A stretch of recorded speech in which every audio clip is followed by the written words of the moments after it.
So if you want to know how to make it as an artist, well, step one is figuring out what kind of artist you want to be. So I'm going to overly simplify things on purpose so that they are crystal clear. And I'm basing this on my 10 years of experience as an artist. Let's go down.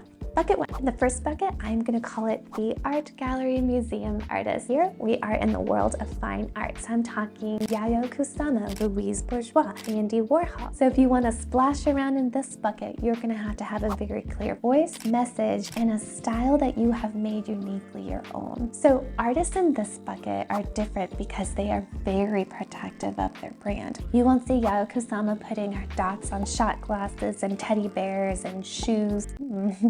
I'd buy that actually.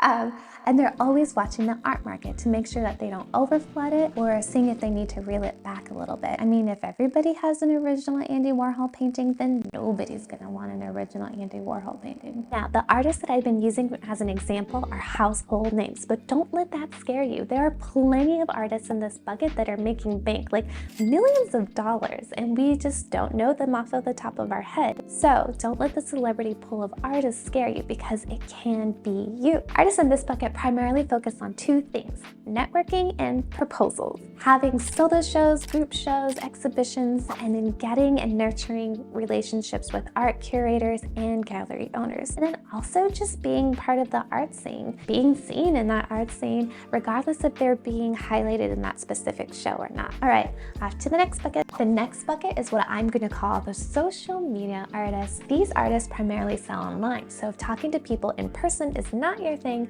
then this might be the route for you. Now, these artists do occasionally sell originals, but they mainly sell prints anywhere from the $10 to $40 range. And they also sell other products like totes, socks, shot glasses, sports bras, pillowcases, anything that they can put their art on and make money with. Artists in this bucket typically have a pulse on what's happening on social media, and they ride that wave. Because of that, they usually have a really big following. So if unicorns is trending or puppies with funny hats, that is what they do. So they don't really have a niche because of that. And so if you look at their body of work as a whole, you'll see that it's kind of sporadic and everywhere. These artists have two primary focus: social media, of course, and then marketing. And that's because they need to be able to connect with their art collector without ever having met them. And then it goes without saying that these artists do not give a poop about the art market. The more that they can roll out and flood the market, the better. So at this point, I'm really curious, do you resonate more with bucket one or bucket two?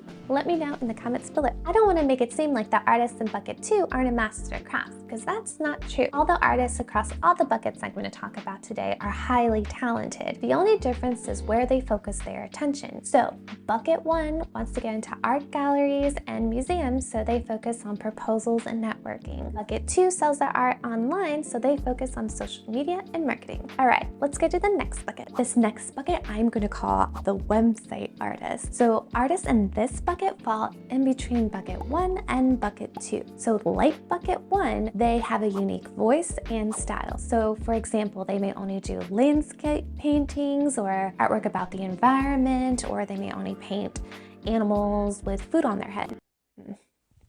Still mad I didn't think about that first.